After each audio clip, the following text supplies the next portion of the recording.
Hi viewers, தக்காளி, soya chunks, basmati அரிசி இதை வச்சு டேஸ்ட்டான தக்காளி பிரியாணி எப்படி செய்யலான்னு பார்க்கலாம் வாங்க. இதுக்கு 1.5 கப் பாஸ்மதி அரிசி எடுத்துக்கோங்க.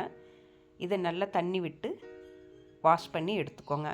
அதில் இருக்க அழுக்கு இல்லாமல் வாட்டர் விட்டு நல்லா இது போல் அலசி எடுத்துக்கோங்க.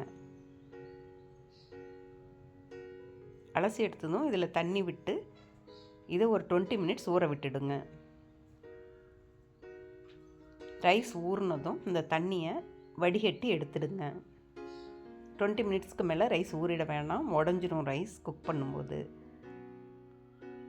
இப்போ இந்த வாட்டரை நம்ம பிரியாணி செய்யும்போது யூஸ் பண்ணிக்கலாம். இப்போ தக்காளி 6 to 7 நல்ல பழுத்த தக்காளியை எடுத்து இது போல் கட் பண்ணி எடுத்துக்கோங்க. ஒரு பெரிய சைஸ் வெங்காயம், 3 பச்சை மிளகாய், ஒரு கைப்பிடி அளவு மல்லி புதினா, 1 கப் சோயா சங்க்ஸ். இப்போ தாளிக்கு தேவையான ஹர்ப்ஸ் இதெல்லாம் எடுத்துக்கோங்க. 3 டீஸ்பூன் கடலெண்ணெய் ஊற்றிக்கோங்க. 1/4 டீஸ்பூன் ஃபெனல் சீட் போட்டுக்கோங்க. தாளிக்கு எடுத்து வச்சுருக்கிற ஹர்ப்ஸை இதில் ஆட் பண்ணிக்கோங்க.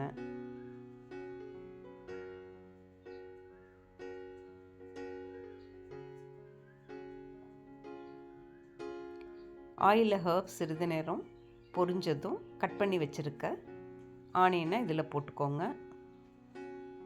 இதில் ஒரு 1/4 டீஸ்பூன் தூளுப்பு போட்டுக்கோங்க. இப்போ இதை நல்லா வதக்கி விடுங்க. ஆனியன் நல்லா கலர் மாதிரி நல்லா முருக வதக்க விடுங்க. நல்லா கிறிஸ்பியாக இது போல் ஆனியன் நல்லா வதங்கி வந்துடணும். இப்போ தான் பிரியாணி நல்லா ஃப்ளேவராகவும் டேஸ்ட்டாகவும் இருக்கும். இப்போ 2 டீஸ்பூன் கார்லிக் பேஸ்ட் போட்டுக்கோங்க. 1.5 டீஸ்பூன் ஜிஞ்சர் பேஸ்ட் போட்டுக்கோங்க.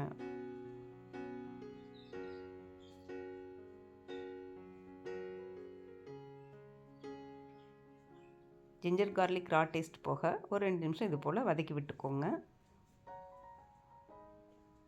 இப்போ எடுத்து வச்சுருக்க பச்சை மிளகாயை போட்டு சிறிது நேரம் இது போல் பிரட்டி விட்டு எடுத்து வச்சுருக்க மல்லி புதினாவை 1 by 1 போட்டு நல்லா இது போல் வதக்கி விட்டுக்கோங்க.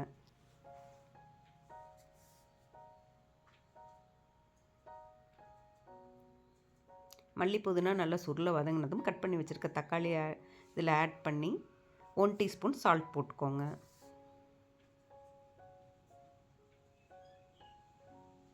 டோட்டலாக இந்த பிரியாணிக்கு 2 டீஸ்பூன் சால்ட்டு தேவைப்பட்டது. ஓவரால் அளவு 2 டீஸ்பூன் சால்ட்.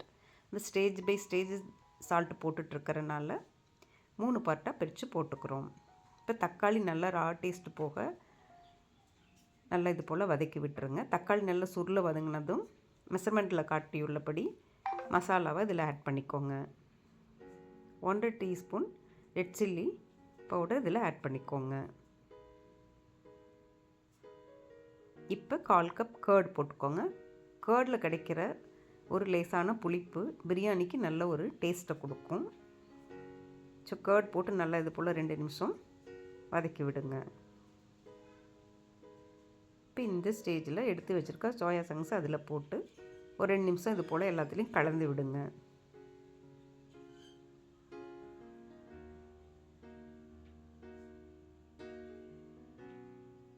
இப்போ இதுக்கு 2.5 கப் வாட்டர் ஊற்றிக்கலாம். 1.5 கப் பாஸ்மதி அரிசி எடுத்துருக்கோம். இதுக்கு வாட்டர் 2.5 கப்.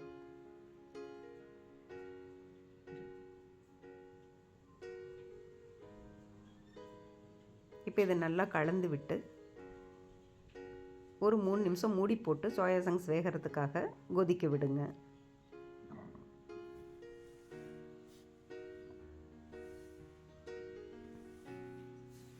இப்போ நல்லா சோயா சங்க்ஸோட கொதி வந்ததும் எடுத்து வச்சுருக்க பாஸ்மதி அரிசியை இதில் கலந்துக்கோங்க. இப்போ இந்த ஸ்டேஜில் அடுப்பை மீடியம் ஃப்ளேமில் வச்சுக்கோங்க. ரைஸை நல்லா இதில் இப்படி நல்லா கலந்து விட்டு மூடி போட்டு 7 நிமிஷம் மீடியம் ஃப்ளேமில் குக் பண்ணுங்கள்.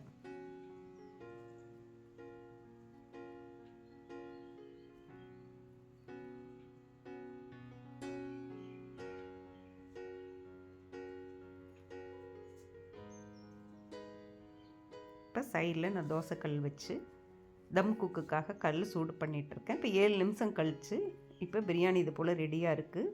3/4 பதத்துக்கு இது வெந்திருக்கும். இப்போ மீதி நம்ம தம் குக் பண்ணிக்கலாம்.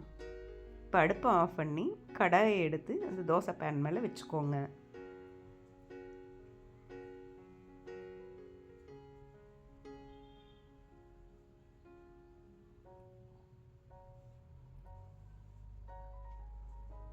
தோசை பேன் மேலே வச்சு மேலே மூடி போட்டு தம் குக்கில் 3 நிமிஷம் இருக்கிறதுக்கு விட்டுடுங்க.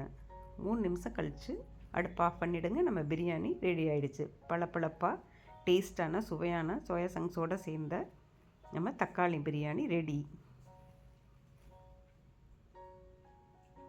இப்போ இதுக்கு சைடில் ஆனியன் ரைத்தா வச்சு சூப்பராக இருந்தது. நீங்களும் செஞ்சு பாருங்கள்.